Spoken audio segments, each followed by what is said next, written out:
Nagaa Waaqayyoo hunda keessaniif haa ta'u. Har'aa sagalee Waaqayyoo torban kana keessa kootti dhangalaasaa ture. Gabaabsee yeroo muraasaaf akka walii wajjin hirmaannuuf ani qophaa'ee dhufe. Obboloonni koo biyya jirtanii fi biyya adda addaa jirtan akkam jirtu? Amma ganama kana obboroodhaa biyya keenya biyya Itoophiyaatti namoota biyya adda addaa jirruuf immoo yeroon kun yeroo adda addaati. Biyyan itti jiru kanatti amma gara halkaniiti. Waaqayyo warra ganamatti darbe halkan kana keessa eegee, guyyaa kana keessa immoo warra oole eegee, warra yeroo kanaa isa nu godheef galanni haa ta'u. Sagalee Waaqayyoo walii wajjin akka hirmaannu amma mata duree isaa addana kaa'eera. Waa'ee kadhannaa irratti sagalee Waaqayyoo akka walii wajjin hirmaannu barbaada. Tajaajila kana keessaa waggaa dheeraadhaaf yeroo adda addaatti kaane namoonni wajjin turre akka carraa ta'ee feesbuukii kana irratti hiriyoonni koo jirtu. Akkasumas immoo yeroo dhiyootti namoonni miidiyaa sooshaal miidiyaa kana irratti wal barree jiraachuu ni maltu. Yesuus Kiristoos gooftaa keenya isa ta'e, waaqa keenya isa ta'e, isa nu jaallateef isa nu jaallannu walii wajjiniin sagalee isaa hirmaachuudhaan waaqeffannaa. Amma ganama kana siree keessan irra ciiftanii warri jirtan, hojiidhaaf qophaa'aa warri jirtan, yookaan immoo boqonnaa adda addaa gochaa warri jirtan, bakkuma jirtan teessanii sagalee kana ana waliin akkasiin hirmaattan hin fedhaa. Sagalee Waaqayyoo Wangeela Luqaas mata duree isaa asirra kaa'eera. Boqonnaa 3:21 irratti hundoofnee sagalee Waaqayyoo waa'ee kadhannaa walii wajjiniin hirmaannaa. Namoota yeroon kun yeroo kadhannaati, ganama boroo kana kaatanii namoota kadhattaniif waan ta'eef asumaanii kadhannaatti akka jajjabaannu, akka wal jajjabeessinu isin yaadachiisuudhaaf hin dhufee jira. Namoonni carraa argatanii sagaleen kun ittiin waraabamee darbee booda hirmaattan illee sagalee kana tamsaasa. Sagalee Waaqayyoo walii wajjiniin ilaalla. Waa'ee kadhannaa irratti hundoofne. Kadhannaa kitaabni qulqulluun ni barsiisa. Waaqayyo waaqa kadhannaatti amanuudha. Kitaabni qulqulluun waa'ee kadhannaa ni dubbata, ni barsiisa. Maalidha kadhannaani? Kadhannaa bifa adda addaatu jira. Kadhannaa maalidha? Kadhannaa namoonni amantaa adda addaa keessa jiranii, warri Hinduizimii, warri amantaa adda addaa qabanii maqaa isaanii asirratti dha'uudhaaf kan hin mijoofne, kadhannaa gara amantii isaanii ni kadhatu. Kadhannaa kiristaanotaa, kadhannaa kitaaba qulqulluu jechuun garuu maal jechuudha kan jedhu xiqqoo ishee walii wajjin akka hirmaannu barbaada. Kadhannaa yeroo hiika adda addaatti kennu namootni kadhannaatti waan ta'eef kitaabni qulqulluun waa'ee kadhannaa maal jedha? Kitaabni qulqulluun waa'ee kadhannaa waan dubbatu qaba. Isa kana gabaabseetanii walii wajjiniin hirmaanna. Tokkoffaa irratti kadhannaa kitaabni qulqulluu akka inni hariiroo ta'e yookaan afaan Ingiliishiitiin communication isa jennu akka ta'e kitaabni qulqulluun barsiisa. Kadhannaa jechuun communicationii uumaadhaaf uumama gidduu jiru jechuudha, yookaan communicationii fayyisaa keenyaaf ilmaan namootaa gidduu jiru jechuudha. Communicationii jechuun immoo maal jechuudha? Communicationiin karatti odeeffannoo dabarsinu, karatti odeeffannoo tamsaasnudha. Namni nama wajjin yeroo communicate godhu informationii transferii godhan, odeeffannoo dabarsa, odeeffannoo facaasa, odeeffannoo tamsaasa. Namaaf Waaqayyo gidduu hariiroon jiru, communicationiin jiru, karaa ittiin informationiin, transactioniin informationii jiraatudha jechuudha. Informationiin kuni kan inni tamsaafamu horizontally and vertically dha. Achi ol dhaqaa informationiin nama biraa gara Waaqayyootti, Waaqayyo biraa immoo gara namaatti informationiin gadi dhufaa jechuu barbaadeetan horizontally and vertically jedhee jechuudha.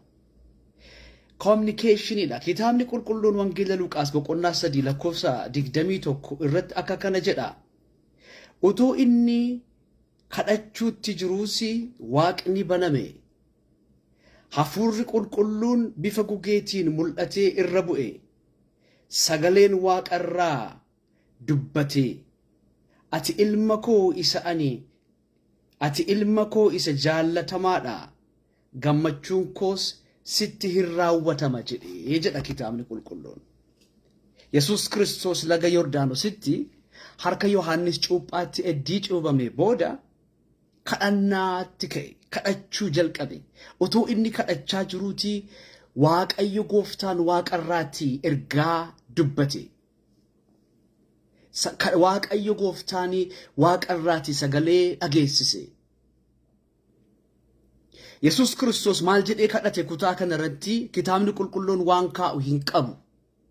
Yeroo Geetesemaaniitti fannootti yeroo dhiyaate yeroo kadhate kadhannaa inni kadhate kitaabni qulqulluun hin kaa'a. Asirratti garuu kadhannaa akkamii akka inni kadhate, kadhannaa akkamiitiin akka inni waaqeffate kitaabni qulqulluun waan caqasu hin qabu. Garuu Yesus Kiristoos akka cuubamee ba'eeni kadhachaa ture. Yeroo inni kadhachuutti garuu Waaqarraatii sagaleetu dhufee jedha. Waaqayyo Gooftaan ergaa fide, Waaqayyo Gooftaan sagalee fide Waaqarraatii. Sagalee kana gara xumuraatti fideetan yaada kana ittiin walitti isiniif qaba. Yesus Kiristoos abbaa isaatii wajjiniin communicate godhe. Kadhannaa yookiin communication yeroo jennu kadhannaan communicationidha yeroo jennu. Kadhannaa keessa immoo informationitu tamsaafamaa yeroo jennu. Kadhannaani Waaqayyotti haasa'uudha. Kadhannaani sagalee Waaqayyoo meditate gochuudha. Kadhannaani Waaqayyoon immoo dhaggeeffachuudha. Yeroo tokko tokko kadhannaa yeroo hiikan namoonni dubbachuu qofaadhaa jedhanii hiiku. Waaqayyotti achi oli waan nuti hir'ate waan nu barbaachisu waan hawwinu tokko abjuu keenya waan ta'e kaayyoo keenya karoora keenya waan ta'e tokko karaa ittiin Waaqayyotti himannuudha jedhanii dubbatu. Eeyyee sirriidha. Gama dabraatiin immoo kadhannaanii kitaaba qulqulluu keessatti sagalee Waaqayyoo meditate gochuudha. Meditationiin kun bifa callisuutiin kan geggeeffamudha. Namni tasgabbii guddaa ta'ee keessa ta'ee hafuura keessa ta'ee sagalee Waaqayyoo dubbisee yeroo inni keessa isaatti sagalee Waaqayyoo halanfatu. Yeroo inni sagalee Waaqayyoo keessa isaatti gaggalagalchee irra deddeebi'ee yaadu. Inni kun kadhannaadha. Waaqayyo yaada isaa, fedhii isaa karoora nuuf qabu karaa sagalee isaa nutti dubbata waan ta'eef. Paakeejii jireenya keenyaaf barbaachisu sagalee isaa keessa kaa'ee jira waan ta'eef. Kitaaba qulqulluu yeroo dubbisnu yeroo meditate goonu Waaqayyo wajjiniin communicate goonu. Hafuura qulqulluudhaa wajjiniin haasofna. Waaqayyo nu wajjin haasa'a. Kadhannaan bifti sadaffaansaa dhaggeeffachuudha Waaqayyoon hafuura ofii keessatti laphee ofii keessatti Waaqayyoon dhaggeeffachuudha. Kadhannaani afaanidha hin dubbata, kadhannaani gurradha hin dhaga'a, kadhannaani lapheedha hin yaada, hin meditate godha. Sagalee Waaqayyoo halanfata, sagalee Waaqayyoo yaada, sagalee Waaqayyoo xiinxala. Kadhannaan waa sadii, kadhannaan afaanidha sa'a, kadhannaan gurradha hin dhaga'a, kadhannaan lapheedha sagalee Waaqayyoo meditate godha, sagalee Waaqayyoo yaada, sagalee Waaqayyoo xiinxala. Yeroo Waaqayyoo wajjiniin kadhannaan karaatti Waaqayyoo wajjiniin communicate goonudha yeroo jennu isa kanaa jechuu keenyadha. Kadhannaan communicationidha. Kitaabni qulqulluun yeroo kadhattaniidha Gooftaan keenya Yesus Kiristoos wangeela Maatiyos irratti akka warra Fariisotaa hin ta'inaa balbala keessan cufadhaa Waaqayyo isa dhoksaatti dhaga'ee bal'eensa irratti deebisuu danda'u maal godhaa jedhaa kadhadhaa jedha. Waaqayyo Waaqa kadhannaa hicitiitti kadhannaa gola keessatti namni kadhatu dhaga'ee bal'eensatti deebisudha. Kadhannaan nuuf Waaqayyo gidduutti kan geggeeffamudha. Kadhannaan nuuf Waaqayyo gidduutti kan tamsaafamudha. Bifa lammaffaatiin kadhannaa kitaabni qulqulluun yeroo kaa'u bifa hariirootiin kaa'a yookaan relationship kan jennuun kaa'a. Relationshipiin kun yeroo namni hiriyoota baay'ee qabaachuu dandeessu fakkeenya kana isinii kennuun barbaada. Hiriyoota baay'ee qabaachuu dandeessu jireenya keessan keessatti, kutaa barattan keessatti, naannoo jiraattan keessatti, garuu hiriyoota hundumaatii wajjiniin communication nuti qabnu, hariiroo nuti qabnu wal qixxee miti. Namoota keessaa nama baay'ee itti dhiyaannutti communicationiin keenya baay'ee garaa keenya irraa nama wajjin haasa'uu dandeenya, nama baay'ee itti dhiyaannutti icitii keenya itti haasa'uu dandeenya. Waan nama dabraa jalaa dhoksinu nama baay'ee itti dhiyaannutti haasofna. Kana jechuun hariiroo nuti nama sanaa wajjiniin qabnu sadarkaan hariiroo sana sadarkaa communicationii keenya determine godhaa jechuudha. yookaan gama adda biraatiini boondiin nuti qabnu sun relationshipii keenya sana determine godhaa jechuudha. Kadhannaa bifa relationshipiitiin kaa'ee jira kitaabni qulqulluun. Kana jechuun maal jechuudha? Yesuus Kiristoos wangeela Yohaannis boqonnaa 15 irratti yeroo dubbatu akka kana jedhe, ani hundee wayiniiti isin immoo dameedha jedhe. Dameen kun hundeetti hin jiraatu yoo ta'e maal godhachuudhaaf hin danda'u? Ija godhachuudhaaf hin danda'u jedhe. Wangeela Yohaannis boqonnaa 15 lakkoofsa 4 irratti anatti qabamtanii qabamaa jiraadhaa anis isinitti nan jiraadhaa jedhe gooftaan keenya Yesuus Kiristoos. Anatti jiraadhaa anis isinittin jiraadhaa. Dameen tokko hundee wayinii hundeetti yeroo jiraatu nyaata inni nyaatu bishaan inni dhugu hundee keessaan isaa dhufa. Akkuma qaamni keenya yeroo walitti jiraatu qaama keenya walitti jiru buusaan hadha keenyaa gidduu wanta lamatu darba. Inni tokkoffaan materiaalii jedhama, waan akka dhiigaa. Dhangala'aa adda addaatu buusaan hadha tokko gara tokkootti darba. Inni lammaffaan immoo informationiidha. Nervous systemiidha wajjiniin wal qabate yookiin sammuun keenya dhaamsa gara miillaatti yeroo darbu gufuun sun si rukuchuuf jedha irraa maqe jedhee miila keenya yeroo communicate godhu odeeffannoon sammuu keenya irraa gara miila keenyaatti faca'aa jira jechuudha. Qaamni yeroo walitti connected ta'ee bonded ta'ee yeroo jiraatu hariiroon qaamaaf qaama gidduu jiru sun tamsaasa informationiitiif daandiidha jechuudha. Kadhannaan nuuf Waaqayyo gidduutti akka kanadha. Yesuus Kiristoos waldaan kiristaanaa nan Yesuus Kiristoos akka isheen taate kitaabni qulqulluun dubbata. Yesuus Kiristoos kutaa amma dubbanne kanarratti anatti jiraadhaa anis immoo isinittin jiraadhaa jedhe. Akka dameen wayinii hundee isaarra jiraatu isinis anatti qabamtanii yoo jiraattani ija danuu godhattu jedhe wangeela Yohaannis boqonnaa 15 irratti. Egaan Yesuus Kiristoositti yeroo qabamnee jiraan Yesuus Kiristoos wajjin nan dhasaa taane yeroo jiraan hariiroo sana keessa boondii sana keessa walitti qabamuu sana keessa walitti hidhamuu keenyaaf Yesuus Kiristoos gidduu fedha Waaqayyootu yaada Waaqayyo jireenya keenya keessatti qabutu gara jireenya keenyaa keessatti tamsaafama dhorkaa tokko malee jechuudha. Galanni Waaqayyoof haa ta'u. Yesuus Kiristoos nan dhakoo buusaa nan dhakoo jedheetu waama warra isatti amanan. Warra sagalee isaatti amanan, warra fannoo isaatti amanan, warra du'uuf du'aa ka'uu isaatti amanan. Yesuus Kiristoos akka isaan buusaa nan dhasaa ta'anitti beeka. Buusaan nan dhasaa immoo informed ta'uudhaaf, yaada Waaqayyoo baruudhaaf, yaada Waaqayyoo beekuudhaaf mirga guutuu qabu. Nan dhasanatti qabamanii jiru waan ta'eef. Relationship sana keessa jiru waan ta'eef kadhannaan relationship nuuf Waaqayyo gidduu jirudha. Waaqayyoos Waaqa ta'e divine ta'ee fi nu warra nama taane gidduu hariiroon jiru walitti hidhamuun keenya jiru karaa kadhannaa mul'ata. Akkan sila dubbadhe hiriyoota baay'ee qabdu. Hiriyoota baay'ee qabdan hundumaatii wajjin garuu hiccitii walqixxee sheerii hin gootan. Hiccitii walqixxee hin hirtan. Nama tokkotti garmalee dhiyaattu, garmalee amantu. Nama dabraatti waan hin himne isatti himtu.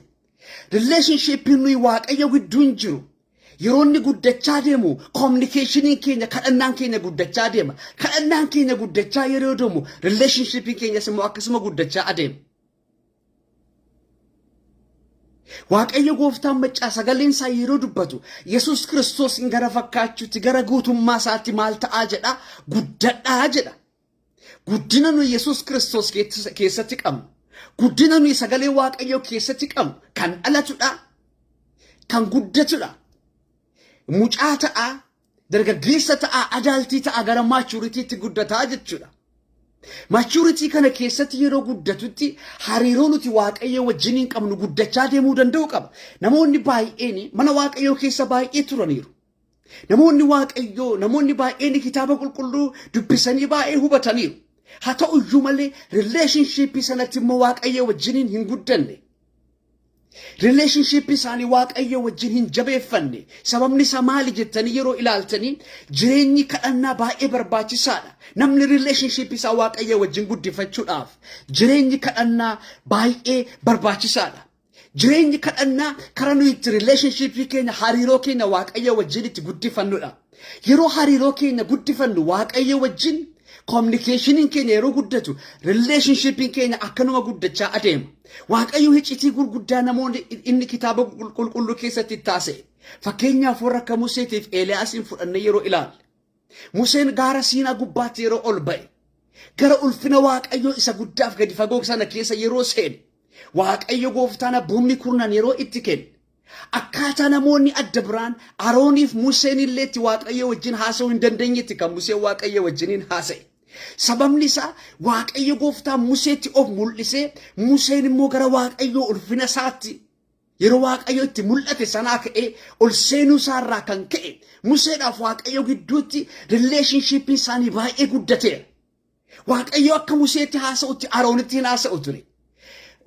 Maariyaam raajii turte jedha kitaabni qulqulluun. Akka Museedhaa wajjin haasa'utti Maariyaamii wajjin hin haasa'u ture Waaqayyo. Kitaaba qulqulluu keessatti Museedhaa wajjin akka adda ta'etti haasa'a ture. Eeliyaasinis fudhannee yeroo ilaallu akkanuma ture. Sababni isaa relationship jara kanaa Waaqayyo wajjin baay'ee guddatee jabaatee ijaaramee ture waan ta'eef. Sababa relationship isaanii Waaqayyo wajjin walitti maxxanee tureef Waaqayyo biraa odeeffannoo addaatu iccitii addaatu dhufee dhangala'aa ture gara jireenya isaaniitti. Ulfinni Waaqayyoof haa ta'u. Waaqayyo hamma nuyi isatti dhiyaannu nutti dhiyaata. Hamma nuyi isatti dhiyaannu iccitii isaa nutti dhangalaasa. Yaada isaa nu keessa kaa'a. Fedha isaa nuuf ibsa. Hamma nuyi isatti dhiyaannu. Hamma nuyi sagalee isaatti dhiyaannu. Hamma nuyi isa kadhannu. Sagalee isaa meditate gochuutti guddannu. Ammanuma Waaqayyo gooftaan maccaa yaada isaa dhoksaa tokko malee nuuf mul'isaatu adeema. Ulfinni Waaqayyoof haa ta'u. Relationshipin baay'ee barbaachisaadha bara kana keessa. Namoonni baay'een yeroo sabni Israa'el taabota Museen Waaqayyo harkaa abboommii kurnan fidee saba Israa'el gidduu sagaleen kun abboommiin kurnan kun yeroo buufatetti Waaqayyo bakka buufataa sana keessa akka taabonni isaa taa'u abboome. Bakka taabonni taa'u bakka qulqullooftu jedhamtu jira. Bakka sana luba qofaatu ol seena ture. Sabni garuu achirraa fagaatanii jiru turan. Bakka buufataa sanarraati. Fagaatanii dhaabbatu turan. Gamadda biraatiin yeroo Museen gaara Siinaatti ol ba'ee jiru. Waaqayyo saba kana gara gaara kanaatti as waame yeroo jedhetti. Sabni Israa'el gaara kanatti dhiyaachuu hin barbaanne ulfinni Waaqayyoo sodaachisaan guddummaadhaan mul'atee waan tureef. Sabni kun fageenyarra dhaabachuu filatan gaara Siinaarraa fagaatanii. Museen garuu gara duumessa dukkanaa ulfaata sanatti ol seenee jedha kitaabni qulqulluun. Sabni kun fagaatee waaqeffachuu barbaada. Sabni baay'een akka kanadha har'a mana Waaqayyoo keessatti jireenya amantii keessatti fagaatanii waaqeffachuu warri barbaadan jiru. Dallaa bakkee taa'anii warri waaqeffachuu barbaadan jiru. Ol seenuu warri hin barbaanne jiru. Ulfina Waaqayyoo keessa. Prezeensii Waaqayyoo keessa. Yaada Waaqayyoo keessa ol seenuu warri hin barbaanne jiru. Ittolli warri hin barbaanne jiru. Musee atumti dhaga'ee fidii nutti dubbadhuu jedhan sabni Israa'el. Atumti Waaqayyoorraa fidiiti sheerii nuuf godhi. Nuyi keeroo fi dhaga'uu barbaanna. Isatti Waaqayyoorraa fiddee dhaga'uu barbaanna. Daayireektii Waaqayyoorraa dhaga'uun feenu jechuu isaaniiti. Namoonni Waaqayyootti dhiyaatan keeroo fi miti kan isaan dhaga'an daayireektii Waaqayyoorraa dhaga'u. Waaqayyo afaansaa banatee laphee isaaniitti, afaansaa banatee hafuura isaaniitti, afaansaa banatee jireenya isaaniitti haasa'a. Ulfinni isaaf haa ta'u. Relationshipin firoottan koo hin guddata. Akkuma hiriyoonni waggaa dheeraadhaaf walii wajjin yeroo turan baay'ee wal beekaa yeroo deeman hariiroo isaanii sana keessa communicationin isaanii baay'ee guddachaa akka deemu, trustiin isaanii baay'ee guddachaa akka deemu, Waaqayyo wajjin yeroo walitti dhiyaachaa adeemu akkaataadhuma kan Waaqayyo yaadni isaa fedha isaa baruun keenya, karoora isaa baruun keenya, yaada isaa baruun keenya, iccitii Waaqayyo isa gadi fagoo baruun keenya akkanuma dabalaa adeema. Kadhannaan firoottan koo relationshipidha.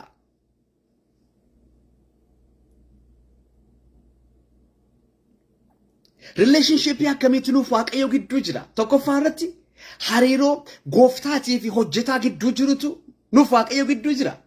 Kitaabni qulqulluun Yaahweh jedha. Yaahweh jechuun Lord jechuudha yookaan gooftaa jechuudha.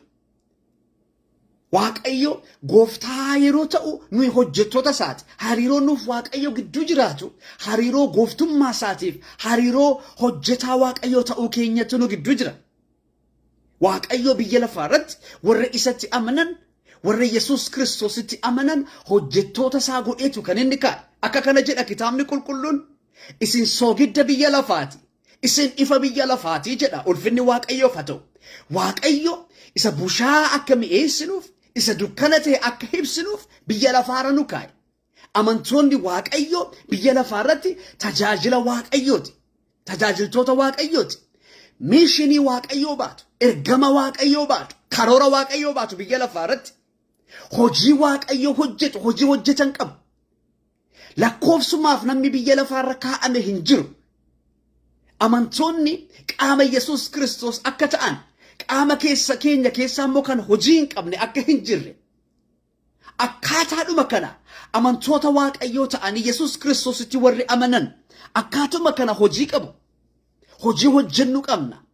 Qixa kaa'amneen kallattii kaa'amneen hojii hojjennu qabna. Nuuf Waaqayyo gidduu hariiroon jiru hariiroo gooftummaatiif hariiroo hojjetaa. Lord and servants. Gama biraatiin hariiroo abbaatiif mucaa gidduu jirutu nu gidduu jira. Waaqayyoon yeroo kadhannu tokkoffaarratti akka gooftummaa isaatti kadhanna. Akka hojjetaa ta'uu isaa keenyaatti kadhanna.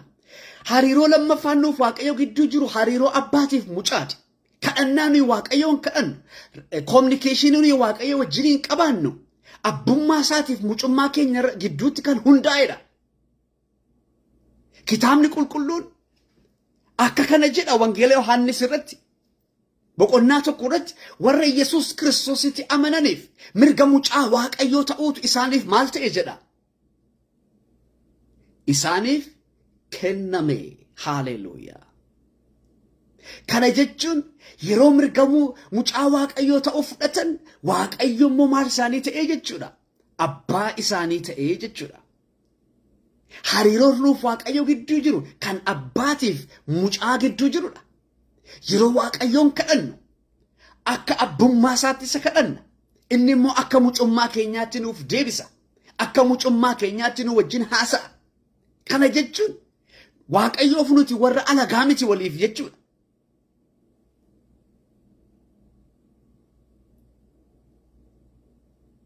Waaqayyoof nu gidduu golgaan dallaan seenee jiru hin jiru jechuudha. Nuuf Waaqayyo abbaadhaaf mucaadha waliifi jechuudha. Yeroo Waaqayyoon fedhii keenya kadhannu, yaada keenya kadhannu, mul'ata keenya kadhannu, abjuu keenya gara Waaqayyootti yeroo dhiyeessinu, yaada isaa immoo yeroo dhaggeeffannu, sagalee isaa yeroo meditate goonu akka mucaattidha. Mucaa Waaqayyoo taaneerra waan ta'eef, mucaa Waaqayyoo yeroo taanutti abbaa keenya inni waan ta'eef kan abbaa keenyaa waan ta'e kamiyyuu dhaaluudhaaf mirgatu nuuf kenname. Dhaaltuu qabeenya Waaqayyoo, dhaaltuu mootummaa Waaqayyoo, dhaaltuu daangaa Waaqayyoo taanee jechuudha. Gaafannee fudhachuudhaaf mirga qabna. Request goonee Waaqayyoo nuuf deebisuudhaaf mirga qabna. Mirga qabna, mirga mucummaa. Kadhannee cufaa banuudhaaf mirga qabna. Kadhannee danqaraa cabsuudhaaf mirga qabna. Kadhannee hadhaa mi'eessuudhaaf mirga qabna. Kadhannee wanjoo cabsuudhaaf mirga qabna. Mirga nuuf kenname. Mirga mucummaa Waaqayyo abbaa keenyadha. Waaqayyo yeroo nuyi kadhannu akka mucaatti nu dhaga'a. Akka ormaaf akka alagaatti miti. Akka mucaatti nu dhaga'a. Freedamii mucummaan nutti dhaga'amaa kadhanna abbummaa isaa keessatti. Jaalalli isaa inni mudaa hin qabne nutti dhaga'amaa kadhanna. Akka qaroo ija isaatti isa nu ilaaluuf isa nu jaallatu ta'uusaa hubannee kadhanna. Mirgatu nuuf kenname yeroo kadhannu mirga mucummaa nuuf kennameen seexana hidhuu dandeenya. Balbala si'ooliif gahannabiin cufuu dandeenya. Yeroo kadhannu namoota qabaa seexanaa keessa jiran baasuu dandeenya. Yeroo kadhannu wanjoo cabsuu dandeenya. Yeroo kadhannu dukkana ibsuu dandeenya. Mirga sanatu nuuf kenname mirga mucummaa. Aboo sanatu nuuf kenname aboo mucummaa. Waaqayyoof galanni haa ta'u. Gama biraatiin hariiroon nuuf Waaqayyo gidduu jiru kan waaqayyummaa isaatiif kan waaqeffataa ta'uu keenyaati. Waaqayyo waaqadha, nu immoo waaqeffatoota isaati. Relationshipiin kun sadan kadhannaa keenyaaf baay'ee importantidha. Kadhannaa keenyaaf baay'ee barbaachisaadha.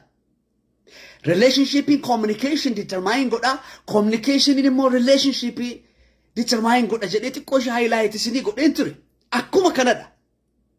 Relationship nuyi Waaqayyo wajjin qabnu kun sadan communication keenya yookaan kadhannaa keenyaaf baay'ee dubbii bu'uuraati. Irran deebi'a Waaqayyo gooftaadha nuyi hojjetaadha. Relationship nuuf Waaqayyo gidduu jiru kan gooftummaa isaatiif kan hojjetaa isaa ta'uu keenyadha. Relationship nuuf Waaqayyo gidduu jiru kan abbaatiif kan mucaati. Inni abbaa keenyadha nuyi mucaa isaati. Aboo mucummaatu nuuf kenname. Relationship nuuf Waaqayyo gidduu jiru kan waaqummaa isaatiif kan waaqeffataa ta'uu keenyaati. Nuyi waaqeffattootadha. Eenyuun waaqeffannaa? Yaahwee waaqeffannaa. Waaqayyo isa waaqaaf lafa uume waaqeffannaa. Yesus Kristos isa foon uffatee dhalatee du'ee du'a mo'atee ka'ee mirga Waaqayyo abbaa ta'e lammaffaa deebi'ee dhufu waaqeffannaa. Hafuura qulqulluu waaqeffannaa. Relationship kanatu nu gidduu jira. Relationship waaqeffannaa. Relationship abbaadhaaf mucummaa. Relationship hojjettummaa kan gooftummaa isaatiif kan hojjetaa ta'uu keenya. Inni kun sadan kadhannaa keenyaaf bu'uuradha. Lafee duddaati. Gara wangeela Luqaas boqonnaa 3 lakkoofsa 21 yoon isin deebisu irra deebi'een dubbisa. Utuu inni kadhachaa jiru Waaqni baname. Hallelujah. Wangeela Luqaas boqonnaa 3 lakkoofsa 21 akkas jedha. Utuu inni kadhachaa jiru bantiin Waaqa maal ta'e jedha? Hin banameedha. Hafuurri qulqulluun bifa gugeetiin mul'atee irra bu'e jedha. Sagaleen Waaqarraa dubbatee jedha. Hallelujah. Waan adda addaatu ta'e. Yesus Kristos akka cuubamee ka'een kadhate. Utuu inni kadhachaa jiru tokkoffaarratti maaltu ta'e jedha? Waaqatu baname jedha. Kadhannaan maal godha? Waaqa bana. Yeroo Waaqni banamu sagaleetu dhufa. Yeroo Waaqni banamu deebiitu dhufa. Kadhannaan Waaqa bana. Kadhatanii Waaqa cufuuf Waaqa banuun akka danda'amu kitaabni qulqulluun kakuu haaraa keessatti nu barsiiseera. Yeroo Yesus Kristos kadhatutti Waaqni maal ta'e jedha? Hin baname jedha. Kallattii isin jirtaniin, biyya isin jirtaniin, bakka isin jirtaniin maqaa Yesus Kristosin Waaqni isin irratti habanamu. Kadhannaa keessan irratti, tajaajila keessan irratti, dinagdee keessan irratti, jireenya amantii, jireenya hafuuraa keessan irratti, siyaasa keessan irratti, environment keessan irratti maqaa Yesus Kristosin Waaqa banamaa qabaadha. Waaqatu maal ta'e jedha? Baname jedha. Hallelujah. Achi maaltu dhufe jedha? Hafuura qulqulluutu dhufe jedha. Yaadattu humna utuu hin fudhatin Yerusaalemii maalin ta'inaa jedhe Yesus. Hin ba'inaa jedhe. Duuka buutonni utuu isaan kadhachaa jiranii hafuurri qulqulluun maal ta'e isaanirra buufate. Hafuurri qulqulluun Waaqadha. Hafuurri qulqulluun humnadha. Humna tajaajilaati. Humna waaqeffannaati. Humna cabsanii diiganii ba'uuti. Kadhannaan humna nama hidhachiisa. Kadhannaan hafuura nama hidhachiisa. Kadhannaan dibata nama hidhachiisa. Obbolaako tajaajilatti guddachuudhaaf, amantiitti guddachuudhaaf karaansaa kadhannaadha. Akkas jedha kitaabni qulqulluun, bara dhumaatti namoonni bifa waaqeffannaa qabaatu jedha. Humna Waaqayyoo garuu hin ganu jedha. Kadhannaan humna of keessaa hin qabne. Waaqeffannaan humna of keessaa hin qabne. Tajaajilli humna hafuura qulqulluu of keessaa hin qabne. Waaqayyoon gammachiisuu hin danda'u. Seexan irrattis immoo impaaktii uumuudhaaf hin danda'u. Jireenyi kadhannaa jireenya humnaatti nama liccisa. Hallelujah. Jireenyi kadhannaa Waaqa banamaatti nama liccisa. Kutaa kana irratti akkuma amma dubbisaa jirru. Sadaffaarratti maaltu ta'e jedha? Sagaleetu dhufe jedha. Hallelujah. Sagaleetu dhufe. Sagaleen suni Yesus Kristos mucaa Waaqayyoo ta'uusaa Waaqayyo biraa ergamee akka inni dhufe confirm kan godhu, kan dhugaa ba'u, kan ragaa ba'u ta'uusaa dubbata. Hallelujah. Ati ilma koo isa jaallatamaadha jedhe Waaqayyo Yesus Kristos. Yeroo Yesus Kristos akka cuubamee ka'uun laga Yordaanos akka ba'een yeroo kadhateetti maal ta'e jedha kutaan kun? Tokkoffaa waaqatu banameedha. Lammaffaa hafuura qulqulluutu dhufee jedha. Sadaffaa irratti sagaleetu dhufee jedha. Waaqayyo kadhannaa keessan keessa eebba kana haa kaa'u. Waaqa banamaa haa kaa'u. Ameen jedha. Waaqayyo kadhannaa keessan keessa, tajaajila keessan keessa, jireenya keessan keessa waaqa banamaa haa kaa'u. This is very important. Namoota kaan irraa wanti adda nu godhu isa kanadha. Waaqa banamaa qabaachuu keenyadha. Namoonni waan itti amanatan baay'ee qabaachuu danda'u, waan itti hirkatan qabaachuu danda'u. Anaaf isiniin ijoollee waaqayyoo kan adda godhu biyya lafaa kana irratti garuu isa kanadha. Waaqa banamaa qabna. Presensii waaqayyoo qabna jireenya keenya keessatti. Lammaffaa irratti hafuura waaqayyoo qabna. Firoottan koo hafuura waaqayyoo qabaachuurra qabeenyi caalu hin jiru. Firoottan koo Iyyasuus Kiristoosin qabaachuurra qabeenyi caalu hin jiru. Hafuura waaqayyoo warri of keessaa qaban humna abiddaatiin hin gubanne humna abiddaa dhaamsan. Hafuura qulqulluu warri of keessaa qaban humna sum'ii barbadeessan, sum'iin isaan ajjeesuu hin dandeenye. Hafuura qulqulluu warri of keessaa qaban afaan leencaa hidhani. Warri hafuura qulqulluu of keessaa qaban waaqa banuu, waaqa cufu. Waldaa kiristaanaa keessatti hamma miseensa taane jiraannetti, waaqayyoon hamma tajaajilletti hafuura qulqulluu of keessatti qabaachuun baay'ee barbaachisaadha. Hariiroo hafuura qulqulluuti wajjiniin qabnutti guddachuun baay'ee barbaachisaadha. Hafuura qulqulluu dhaga'uu danda'utti guddachuun baay'ee barbaachisaadha. Waaqayyo warra kadhatan hafuura hidhachiisa. Haalelooyaa. Waaqayyo warra kadhatan hafuuraan guuta. Sadaffaa irratti sagaleetu dhufa. Deebiitu dhufa. Kadhannaa keessanaaf, iyyata keessanaaf, gaaffii keessanaaf deebiitu dhufa. Hadha lafa keenya keessa, biyya keenya keessa iyya baay'eetu jira. Wawwaannaa baay'eetu jira. Feelt niidii baay'eetu jira. Cabee wal'aansa kan dhabeetu jira. Madaa'ee gargaarsa kan dhabeetu jira. Dhugaansaa jalaa dabee jalaa micciiramee dirmannaa kan dhabeetu jira. Kadhannaa halkaniif guyyaa warra kadhachaa jirantu jiru lafa keenyarraa. Waaqayyo akkas godha. Waaqa banaa, humna ergaa, sagalee ergaa. Inni kun sadan wanjoo cabsuudhaaf ga'aadha. Akka kana jedhe Waaqayyo yeroo Museetti mul'ate abidda sana keessatti. Haalelooyaa. Utunni hoolaa yoo tooriin tiksu akka kana isaan jedhe. Iyya saba koo dhaga'eetan maal ta'e jedhe waaqarraati gadi bu'e jedhe. Iyyi sabni Israa'el iyyan garbummaan uffanii, iyya sabni Israa'el iyyan garbummaan nu ga'a jedhanii, garbummaan nuffine jedhanii, iyya sabni Israa'el iyyan Waaqayyoon waaqarraa gadi buuse. Haalelooyaa. Yeroo Waaqayyo waaqarraa gadi bu'u ka'ee barri garbummaa xumuramuu jalqabe. Yeroo Waaqayyo gadi bu'u ka'ee geggeessaan bara garbummaa xumuru dibamee ka'uu jalqabe. Geggeessaan akka Musee, geggeessaan akka Aroon. Yeroo Waaqayyo gadi bu'u ka'ee geggeessaan garbummaa cabsu, geggeessaan bara garbummaa xumuru dibamee ka'uu jalqabe. Waaqayyo gadi bu'a har'a biyya keenya irratti gadi bu'a. Isa garbummaan natti ulfaate jedheerraa garbummaa cabsuudhaaf, isa wanjoon natti ulfaate jedheerraa wanjoo cabsuudhaaf gadi bu'a Waaqayyo bara garbummaa xumuruudhaaf. Akkasan jedha. Barri kun bara Waaqayyo itti gadi bu'ee iyyaaf deebii kennuudha. Biyya keenya keessatti, saba keenya keessatti.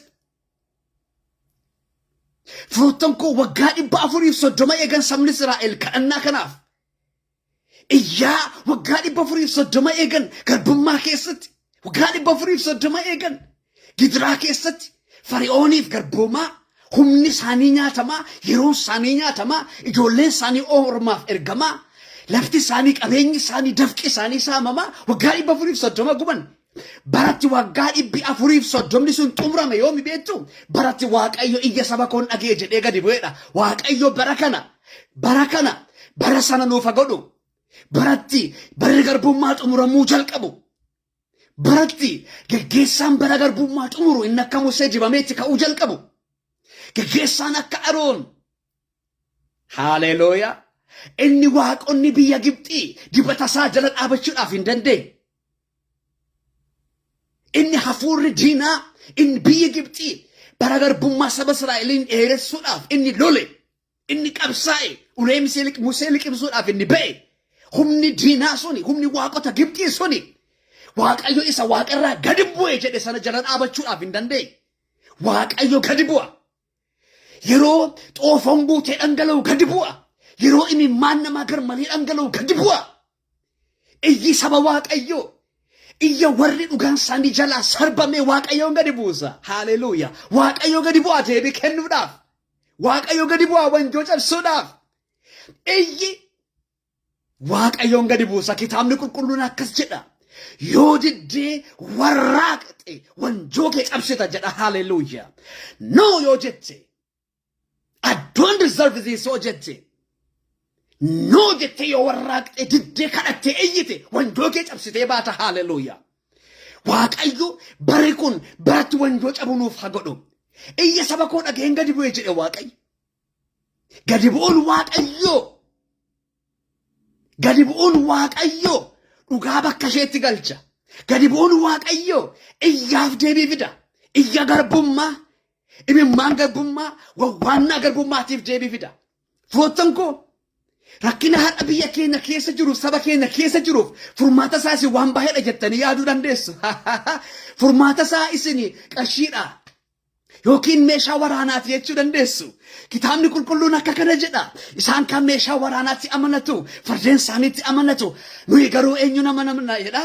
Waaqayyoon amananna jedha. Ulfinni Waaqayyoofata.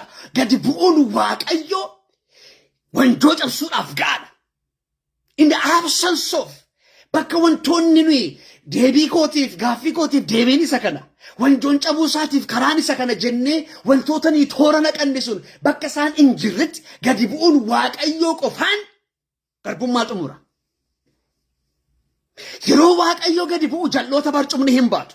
Hubadhaa. Yeroo Waaqayyoo gadi bu'u hamoota barcumni hin baatu. Kuffisuu jalqaba barcumni. Keessummoota gaggeessuu jalqaba Waaqayyo. Warra bakka malee taa'an, warra bakka isaaniif kenname irrammoo taa'anii haqa sarvii gochuu hin dadhaban, justice sarvii gochuu dadhaban irratti gadi bu'a Waaqayyo. Warra akka Fari'oon irratti gadi bu'a Waaqayyo. Dhugaa diploomaasiidhaan maqsuun micciiruun hin danda'amu. Dhugaa Waaqayyo paaworii fooniitiin dukkaneessuudhaaf golguun hin danda'amu. Waaqayyo yeroo gadi bu'utti inni qofaa isaatti ga'aadha. Rakkina lafa keenya keessa jiru, rakkina dinagdee, rakkina siyaasaa, rakkina environmental ta'e, rakkina hawaasummaa, rakkina amantaa, kiraayisisii biyya keenya keessa jiru kamiifiyyuu furmaanni isaa waan tokko qofaadha. Waaqayyo gadi bu'uu isaati. Yeroo Waaqayyo gadi bu'u ka'ee wantoota baay'eetu raafamuu jalqabu. Yeroo Waaqayyo gadi bu'u ka'ee kufuu jalqaba humni garbummaa, wanjoon garbummaa. Yeroo Waaqayyo gadi bu'u ka'ee gaggeessitoonni bara garbummaa xumuran dibamanii ka'uu jalqabu. Warra akka Museetiif Aroon. Waaqayyo gooftaan kadhannaa risoorsii guddaa, qabeenya guddaa, meeshaa guddaa godheetu waldaa kiristaanaatiif kenne. Har'a obbolaan koo ka'aa lafa jirtanii dammaqaa. Namoota karaa irratti kufanii jiran hoomlesii ta'anii biyya keenya keessatti, namoota waan nyaatan hin qabne, qaala'umsi jireenyaa saba keenya dararee, gogiinsi qilleensaaf lafaa saba keenya dararee, siyaasni lafa keenya malaammaltummaan Afrikaa keessa jiru uummata keenya dararee borqeessee gubee barbadeessee uummanni keenya hafuuratti, qaamatti, dinagdeetti cabee jiraachuunsaa kadhannaadhaan hin xumurama. Gadi bu'uu Waaqayyootiin hin xumurama. Haleluuyaa.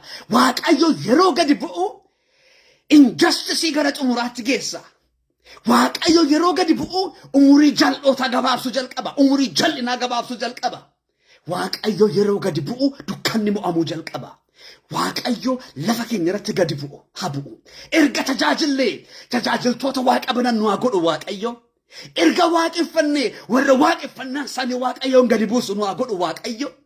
Erga iyyine, erga kadhanne warra iyyi isaanii kadhannaan isaanii Waaqayyoon gadi buusu. Iyyi isaanii kadhannaan isaanii gaggeessitoota bara garbummaan ittiin xumuramu dibee kan kaasu. iyya akkasii warra iyyan waaqayyo nu haa godhu. Erga mucaasaa taaneo, erga ijoolleesaa taaneo waaqayyo warra akkasii nu haa godhu. Yesuus Kiristoos yeroo kadhatutti waaqatu baname, hafuura waaqayyootu dhufe, sagaleetu dhufe. Sabni Israa'el yeroo isaan iyyan isa kanatu ta'e, waaqayyo gadi bu'ee Museetti mul'ate. Iyya saba koo dhaga'eetan gadi bu'ee jedhe waaqayyo. Saba nana har'a guyyaan kun guyyaa sanbata duraati. Isiniif sanbata duraa ganamarra jirtu. Namoota biyya adda addaa jirruuf immoo halkan ta'uu danda'a ana dabalate. Firoottan koo bakki jirtanii amma dammaqaatii kadhadhaa. Kadhannaa nuffitanii, kadhannaa dhiiftanii, kadhannaa dagattanii namoonni teessan kaa.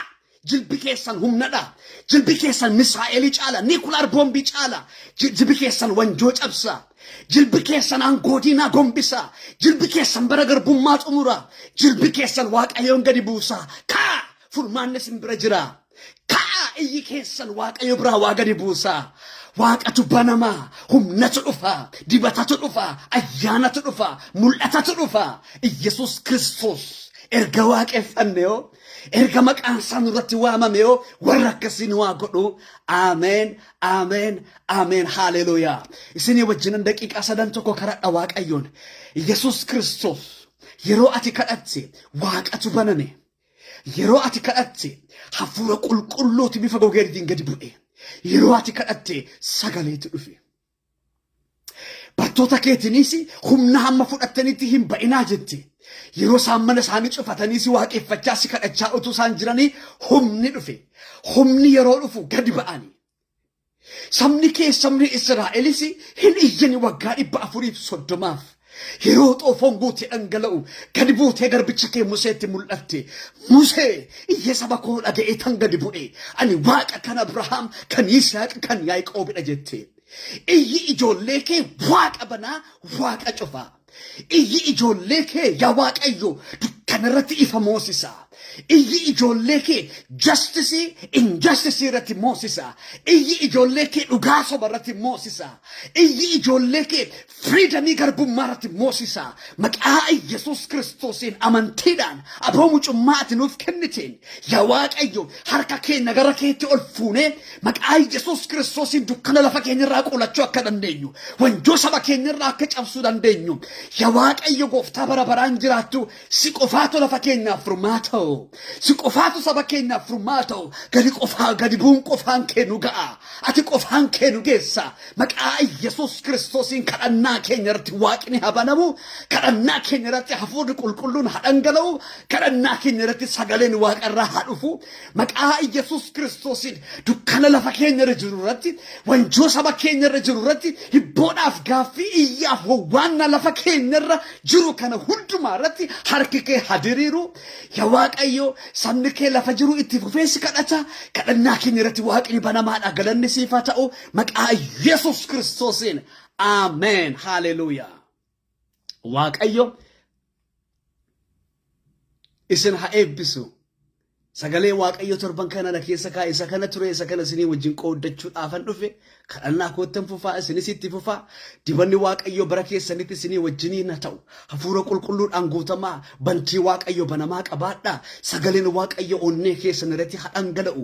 Waaqayyo hafuurri qulqulluun isin haa haasofsiisu. Isinii wajjin communicate haa godhu. Bakka jirtanitti obbolaa koo gooftaan isinii wajjin haa ta'u. Guyyaa eebbifamaa qabaadhaa. Nagaa waaqayyotiin.